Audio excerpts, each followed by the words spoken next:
Hai, perkenalkan, nama saya Yosefina Ritonang, saya dari Teknik Perminyakan, saya dari kelas C. Di sini saya akan menjelaskan tentang pedoman umum ejaan bahasa Indonesia. Yang pertama, ada pemakaian huruf abjad. Huruf abjad yang dipakai dalam ejaan bahasa Indonesia terdiri dari 26 huruf. Yang kedua, huruf vokal.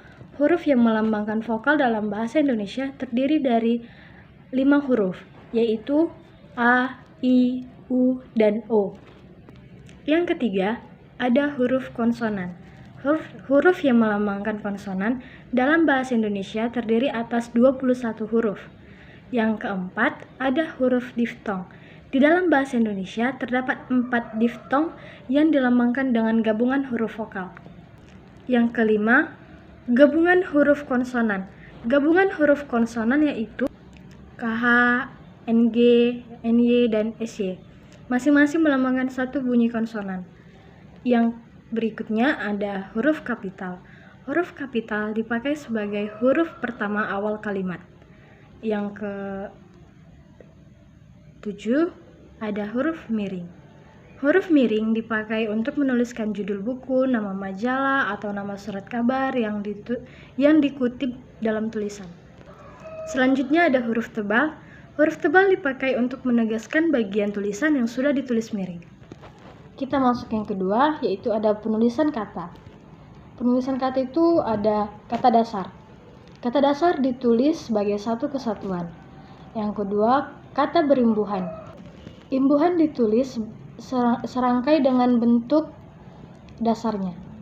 Yang ketiga, bentuk ulang. Bentuk ulang ditulis dengan menggunakan tanda hubung di antara unsur-unsurnya. Yang keempat, gabungan kata. Unsur gabungan kata yang lazim disebut kata majemuk termasuk istilah khusus ditulis terpisah. Yang kelima, pemenggalan kata. Pemenggalan kata pada kata dasar dilakukan sebagai berikut. Yang pertama, jika di tengah kata terdapat huruf vokal yang berurutan, pemenggalannya dilakukan di antara kedua huruf vokal itu.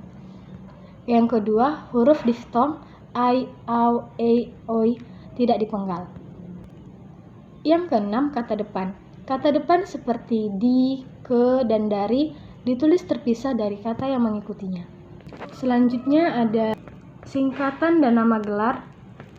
Selanjutnya ada singkatan dan akronim. Singkatan dan nama orang, gelar, sapaan, jabatan, atau pangkat diikuti dengan tanda titik pada setiap unsur singkatan itu. Selanjutnya ada angka dan bilangan. Angka Arab atau angka Romawi lazim dipakai sebagai lambang bilangan atau nomor. Baiklah, kita masuk dengan yang ketiga, yaitu pemakaian tanda baca. Di situ ada tanda titik. Yang pertama, tanda titik dipakai pada akhir kalimat pernyataan, dan yang kedua, tanda titik dipakai di belakang angka atau huruf dalam suatu bagian ikhtisar atau daftar. Yang kedua ada tanda koma. Tanda koma dipakai di antara unsur-unsur dalam suatu perincian atau pembilangan. Tanda titik koma dapat dipakai sebagai pengganti kata penghubung untuk memisahkan kalimat setara yang lain di dalam kalimat majemuk.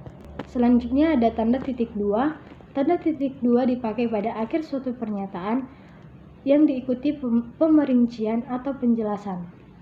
Yang selanjutnya ada tanda hubung. Tanda hubung dipakai untuk menyambung unsur kata ulang. Selanjutnya ada tanda tanya, dipakai pada akhir kalimat tanya. Dan selanjutnya itu ada tanda seru, dipakai untuk mengakhiri ungkapan atau pernyataan yang berupa seruan atau perintah yang menggambarkan kesungguhan. Berikutnya ada tanda elipsis, dipakai untuk menunjukkan bahwa dalam suatu kalimat atau kutipan ada bagian yang dihilangkan. Tanda petik dipakai untuk mengapit petikan langsung yang berasal dari pembicaraan, naskah, atau bahan tertulis lain. Tanda petik tunggal dipakai untuk mengapit petikan yang terdapat dalam petikan lain. Tanda kurung dipakai untuk mengapit tambahan keterangan atau penjelasan. Tanda kurung siku dipakai untuk